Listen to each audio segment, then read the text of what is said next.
Mga kababayan, mga katambay, nagbabalik po muli sa ang inyong katambay, si Katambay Mano po, para po magkomento po sa inyo. Magandang araw po muna, tanghali, hapon, gabi, madaling araw po sa ating lahat. Saan man sulok ng bansa o mundo tayo naroon, naway maingatan po tayong lahat mga kababayan. Ito po, painggan po natin mga tambay, itong pong pahayag at ng Ma'am Hanilet Abansenya nung nakarang araw po. At syempre po, nag-celebrate din po ng kaarawan niya po si Kitty doon po sa The Hague, sa Netherlands. Kamustahin po natin at alamin po natin ang mga pahayag po ni Ma'am Hanilet, mga katambay. At komentuhan po natin mga kababayan. Umpisa na po natin. Hindi naman daw bilib ang common law wife ni dating Pangulong Rodrigo Duterte na si Hanilet Avancenia sa investigasyon ni Senadora Amy Marcos kaugnay sa pag-aresto sa dating Pangulo. Sinabi niya yan kasabay ng isang buwang pagkakadite ni Duterte sa ICC Detention Center sa The Hague. At live mula sa The Hague, Netherlands, nasa frontline ng balitang yan, Simon Gualvez. Mon, pakibigyan nga kami ng update tungkol sa mga naging pahayag dyan ni Hanilet mula dyan sa The Hague. Ruth, magkahalong tuwa at lungkot ang nararamdaman ngayon ng common law wife ni dating Pangulong Rodrigo Duterte na si Hanilet Avancenia at anak nito na si Veronica Kitty Duterte. Bukod kasi sa birthday ni Kitty kahapon, isang buwan na nga rin mula nang arestuhin at dalhin dito sa The Hague ang dating Pangulo. Nakisalong mag-ina na sina Hanilet at Kitty sa mga pagkain inihanda ng mga Duterte supporters sa labas ng ICC Detention Center kahapon. Pa-birthday daw nila ito kay Kitty na nagdiwang ng kanyang ika-21 taong kaarawan. Tanging sayaw lang ang nairegalo raw ni dating Pangulong Duterte sa anak nang bisitahin siya kahapon. Maayos pa rin naman daw kondisyon ni former PRRD na umaasang makakauwi na sa Pilipinas para may paliwanag daw ng personal ang mga nangyari. Naging emosyonal naman si Hanilet ng pangunahan ng pagdarasal sa labas. Bukod kay Kitty at sa Duterte supporters, sinama rin ni Hanilet sa dasal ang dating Pangulo. Hindi raw nila maiwasang magtanong na kung sino pang gumawa raw ng matino sa bansa ay siya pang nakulong ngayon. Kasunod dito, hindi na raw umaasa si Hanilet na may mapapala sila sa ginagawang investigasyon sa Senado sa pangunguna ni Senadora Amy Marcos. Tino na rin ng common law partner ng dating Pangulo ang kaliwat ka ng krimeng nararanasan sa kasalukuyang administrasyon. Narito ang kanyang pahayag. Hindi ako niniwala sa kanya. Bakit po? Tanong siya na ano ba talaga nangyari? Pa-ek-ek na lang nila. Congratulations sa Pilipinas. May kinidnap at pinatay na naman. Ganyan ang gusto nyo? Sige, congratulations. Number, di ba nakita mo yung survey sa dalawa sa cities ng Pilipinas ang dangerous place? Congratulations again. Oo, maraming nangyari. Congratulations, BBM. Ruth, dagdag pa ng kampo ni dating Pangulong Duterte, hindi raw nila gusto ang kabaligtaran, tila kabaligtaran na ginagawa raw ng kasalukuyang pamahalaan na tinutulungan ng mga overseas Filipinos na makauwi sa bansa, lalo na yung mga may kaso, habang ang 80 anyos sa dating Pangulo raw pinilit dalhin sa ibang bansa para dito litisin. Ruth? Mon, may pahayag na nga kaya ang Malacanang tungkol sa... Yan, totoo yun. Yung mga OFW, pilit tinutulungan para umuwi. Samantalang isang dating Pangulong Duterte, kidnapping pa ang ginawa para po itapon at ipamigay sa mga banyaga. Nakita nyo po, paano po natin sasabihin hindi kidnapping?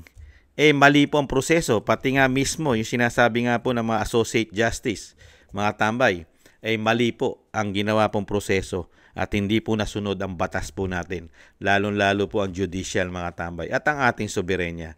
Ganyan po, wala po tayong magagawa, Ma'am Hanilet. Talagang ganun po Sobra po kasing kagahaman yata sa kapangyarihan, greedy. Yan po yung sinasabi ng Vice President, di ba? Nung makabalik sila sa kapangyarihan, talagang ayaw na po nilang mawala ito sa kanila. Kapangyarihan, pera, at may bonus pa raw pong pulburon. Ayon po sa Vice President, mga tambay. At syempre po, happy birthday po. Batiin po muna natin ang happy birthday si Ma'am Kitty ng kanya pong 21st birthday, Ma'am Kitty. Belated happy birthday nung isang araw po. At doon po siya nagdiwang. Ang nakakalungkot lang po, ang naibigay lang pong regalo daw po ng kanyang ama ay syempre po, yung isayawan lang daw po siya, sayawan. Nakakalungkot lang po. Dahil sa nangyari at sa sobrang pamumulitika, demolition job sa mga Duterte, kung sino pa ay nagtrabaho ng maayos, mga kababayan, at walang issue ng korupsyon, mga tambay, hindi po katulad ngayon, isang damukal na issue ng korupsyon, Grabe, pamumulitika. Lalong-lalo po ang institusyon ng Kamara. Hindi po nangyari sa panahon ni dating Pangulong Duterte yan na magkaroon po ng issue ng ganyang kalalaking korupsyon ang institusyon po ng Senado at Kamara, mga kababayan. At totoo rin po yung sinasabi ni Ma'am Hanilet na talaga ang ating bansa ay dangerous na po ang ating city. Pinaiiwas na po yan. Kasama na po yan sa buong Southeast Asia ay napakataas po ng crime rate, mga tambay, ng dalawang syudad po. Kung hindi po nagkakamali si Kamanong, ay iyan po ang Maynila at Quezon City, mga tambay. Yan po yata. Quezon City po yata at Maynila. Napakataas po sa buong Southeast Asia, mga tambay. At syempre po, pati po ang ating airport ay bumalik na naman po, nakasama na naman po sa worst airport, mga tambay. Ano pa? Yung sinasabi po ni Ma'am Hanilet, talagang uso na naman po ngayon. Nagbabali ka na naman po at lumalakas na naman po ang kasamaan sa ating katulad po ng kidnapping. Dahil marami na naman po nakikidnap at napapatay pa. Bumalik na naman po, mga tambay. Yan po, kaya proud na proud po pa sila dyan. Proud na proud pa po ang pamahalaan dyan sa nangyayaring yan. At syempre po, sinabi rin po ni Ma'am Hanilet na hindi po siya believe sa ginagawa po ng Senado. Totoo naman yun. Paano ka bibilib? Tapos na. Pinamigay na nga ng kapatid. Kapatid na nga yung nagpamigay. You know, samantalang mahigit 10 oras na nakadetain. Di ba? Nakadetain yan ng hawak ng kapulisan at kasundaluhan sa Villamor Air Base.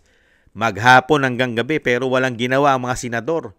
Hindi nila kinwestiyon yan, mga senador. Ngayon, kung kailan wala si Duterte, si dating Pangulong Duterte sa Pilipinas, saka kayo ngayon yaw-yaw ng yaw-yaw.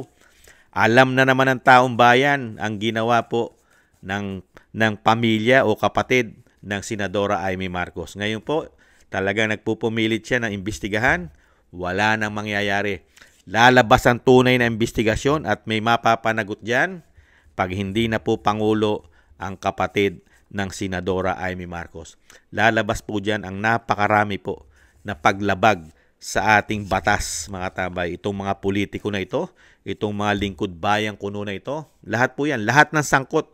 May pulis, may sundalo, mga tambay, may mga sekretary, at syempre, lalong-lalo po, mga tambay, ang Pangulo na nakipagsabwatan yata sa mga kaliwang grupo. Dahil halos po ang nagkaso diyan ay grupo po yata ng CPP and PNDF. Hindi man lang po yang kinaso sa ating bansa. Talagang nagsabwatan po. Sabwatan po naman talaga nangyari dahil planado po nila yan eh. Hindi po matutupad yan kung hindi po nila pinagplanuhan yan. Di po ba? Talagang planado po nila yan. Dahil una-una, hindi na nga nakarating sa judicial natin yan. Di planado, talagang pinagplanuhan nila. Matagal po nilang pinagplanuhan yan, mga kabayan. Kaya lang, ang taong bayan, nakita nyo naman po ang galit ng taong bayan. Pati nga ang Pangulo, hirap na hirap pumunta sa Mindanao ngayon. Di ba? Secured po ang kanyang sarili ron. Talagang hindi po siya nagpapapasok sa kanyang mga event yata ron. At marami po yata siyang event doon na hindi na po natutuloy dahil nasa galit po ng mga taga Mindanao. At sa katunayan, pati survey nila, sila na nagpapasurvey yata, pero bagsak pa. Bumubulusok pababa ang kanyang survey, mga tambay. Lalong-lalo po ang approval at trust rating niya ay talagang pinulot po sa kangkungan. Diretso po yata sa basurahan. Ganyan po katindi. Pero pagdating po sa mga survey nila, yung ibang survey ay sinasabi naman daw po, talagang maganda ang ginawa ng Pangulo, mga tambay. Unbelievable. Kaya dito po, mga tambay, yung pinahayag po ni Ma'am Hanilet ay talagang makatotohanan po yon at totoo po lahat ng sinabi niya. Unang-una, wala na po siyang believe sa Senado, lalong-lalo sa hearing. Yung nag-hearing ay wala po siyang believe na ron. Wala na say-say yun. No way na yun. No say na yun. You know? Paano lang yun? Kumbaga sa kumukuha na lang po ng simpatsya yata sa taong bayan. Dahil kumakandidato po yata senador yun eh. Lalong-lalo yung kapatid ng Pangulong Marcos.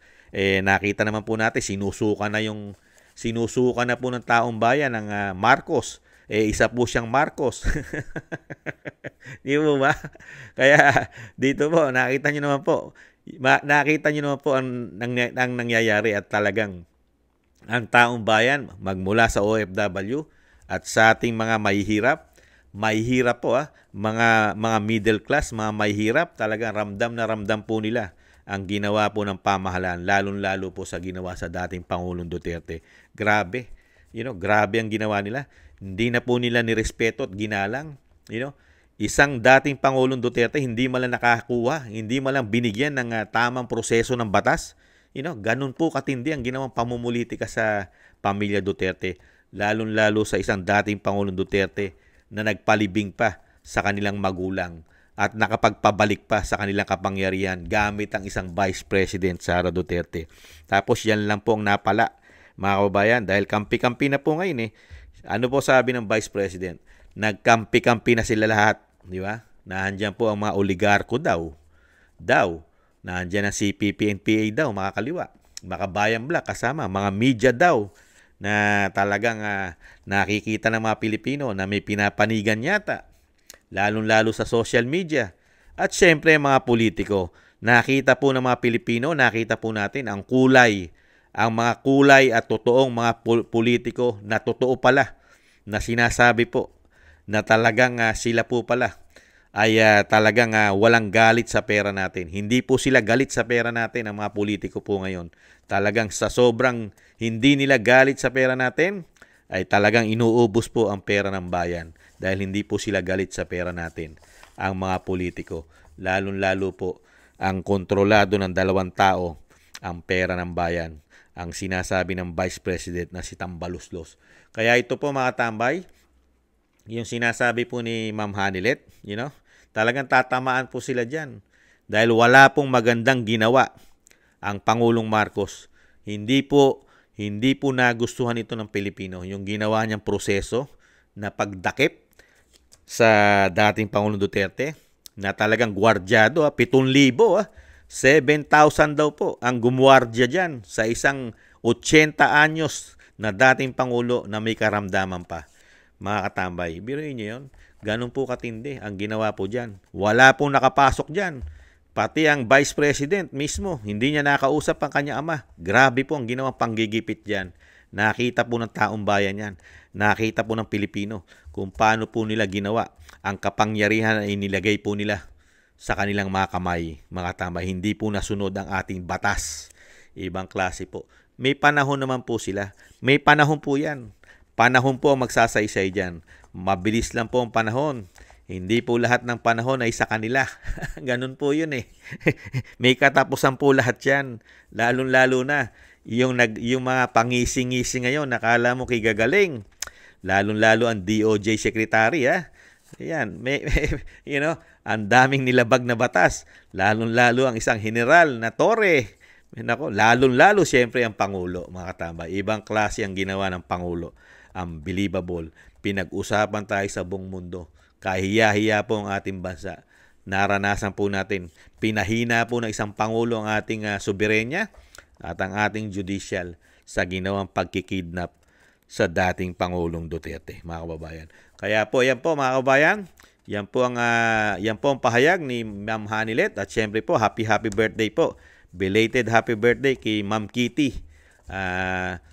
Sana po malagpasan nyo po ang binigay na talagang napakabigat na pamumulitika, demolition job. Malagpasan po sana ng inyong pamilya at nahandyan naman po ang taong bayan na sumusuporta po sa inyo at dumadalangin.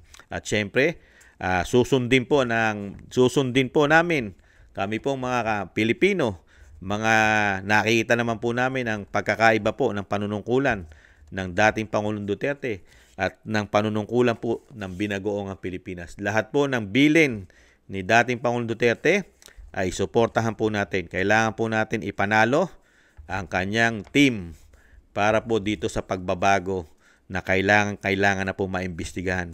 Lalong-lalo po ang korupsyon at ang illegal na pulburon, paggamit. At syempre, kailangan na rin po syempre maisabatas. Number 1, ang bitay para sa mga magnanakaw na politiko. At ang pangalawa ay kailangan na po magkaroon ng batas para sa mga politiko ang drug testing, mga katambay. Kailangan po yan. Napapanahon na po yan. Kailangan po may batas para sa kanila. Para po maiwasan din po ang makapasok po na gumagamit at lulong sa pulburon ng mga politiko. Kailangan po maiwasan na po yan sa panahon natin. Dahil kalat na po pala ang gumagamit yan. Napakarami na po palang gumagamit ng pulburon. Mayaman, politiko, hindi lang po pala mahihirap. Mas marami po pala sa mayayaman at politiko yata ang gumagamit ng pulburon. Kaya dapat talagang magkaroon na po ng batas yan para po sa mayayaman at para sa mga politiko. At hindi lang po para sa mahihirap. Para na po sa lahat. Napaka-importante po yan. Bago po tayo magtapos, shoutout po muna at maraming salamat po sa mga gusto po ng inyong na tambayang makabayan. At syempre po sa mga nagbibigay po ng biyaya. Maraming salamat po. At shoutout po. Shoutout po. Thank you po. Kingston 123 ng Hong Kong, Gina Ray, Solid DDS ng Berlin, Germany, Jake Yahut ng California, USA, Jasmine Channel, Telma Pasawa, Dan Rivero ng Alaska, Bon Rosales ng France, John Sarip ng Amsterdam, Holland, Chona Banks ng Milwaukee, Wisconsin, USA, Julieta Celona ng Sydney, Australia, Ma'am Elvis Sermani ng Florida, USA, Grace Obet ng California, USA, Michelle Del Valle ng New Zealand, Sara Nakamura ng Japan, Melencio Bandibas ng Jeddah, Arabia, Trojanta ng Korea, Lopez Ibina ng Saitama, Japan, Librado Reyes ng California, USA, Danilo Basan Jr. ng Saudi Arabia, Roberto Papa, United Kingdom, 29, Narciso Esteban, Reynaldo Pexon, June De Jesus, Lee Chen, Ana Santos, Bon Rosales, Benjamin Garduque, Pepito Cabiso,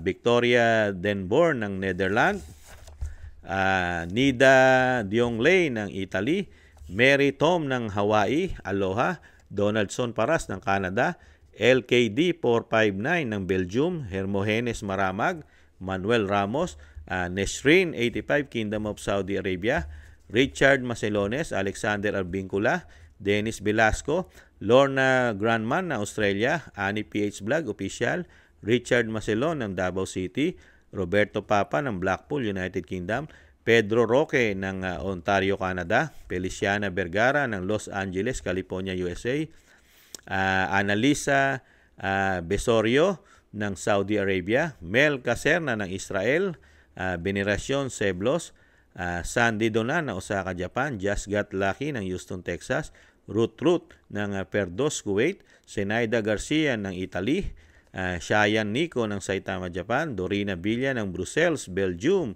Olivar Edito ng Honolulu, Hawaii, Danilo Oñate, Madonna Sultan, Rolly Pineda, George Soleto ng Seattle, USA, Peli Subido ng France, Paris, Sonia Diaz Liano, Ami Cabrera ng OFW Saudi ng Davao, Dennis Velasco ng Iceland, Mario Carbajal ng Europe, Dorina Villa, Clara Ibarra, Luz Ferrer, Victoriano Carrera, Erlinda 60 Mix Vlog, Angelita Bale, SR Perpi ng Akiman, Italy, Perpetua, Paulino Ablas, Josephine Quindosa ng OFW Italy, Zenaida Ariola ng California, USA, Milagros Lee, Gladys Sherpa ng India, Helen Nape ng Turkey, Miyaka and Smith, Maria Teresa De Jesus, Veneracion Seblos ng Cebu, Arthur Aquino Art, Ariel Soriano, Judith Proctor ng Perth, Australia, August Abril, Eric Gercio, si Eric Gercio ng Canada, Bienvenido Tomesa, BC Bis, Mr. Kruner ng San Francisco, California, USA, Beth D, UAE, OFW, Jellyfish ng Hong Kong, Rodolfo Lora ng Davao City, Rolando Guerrero, Reggie Kayamashita ng Japan, Alex San Jose ng Poland, Neil Eva Byron ng Australia, Crisanto de la Paz, USA Livestream, Jasmine Jimena, Tisoy Roa, na Rafaela de los Santos ng Canada, at RROD TV Official, Buhay Construction OFW ng Riyadh, Laguna. Thank you po mga kababayan. Shoutout po sa inyo at syempre mabuhay po kayo at ingatan nawa. Maraming salamat po. At shoutout din po sa ating mga kababayan sa kasulok-sulukan po ng ating bansa. Ingat po. Shoutout po sa inyo mga kababayan. At syempre po, shoutout din po sa ating mga kababayan sa kasulok-sulukan po ng mundo na may Pilipino, may OFW. Ingat-ingat po mga kababayan at mabuhay po kayo mga bagong bayani. At syempre po, maraming salamat po sa nagusto po ng ating tambayang mga kababayan sa YouTube at TikTok. At syempre po, ganun din po sa mga nagko-comment, like, share, and subscribe. Thank you po mga kababayan. At syempre po, huwag po natin kalimutan bago po tayo magtapos na isama po natin sa dasal at dalangin na mabigyan pa po ng kalakasan at mahabang buhay at makabalik po ng mapayapa sa lalong mabilis ang dating Pangulong Duterte. Maraming salamat po. Muli po mga kababayan, ingatan nawa. Paalam. Bye-bye.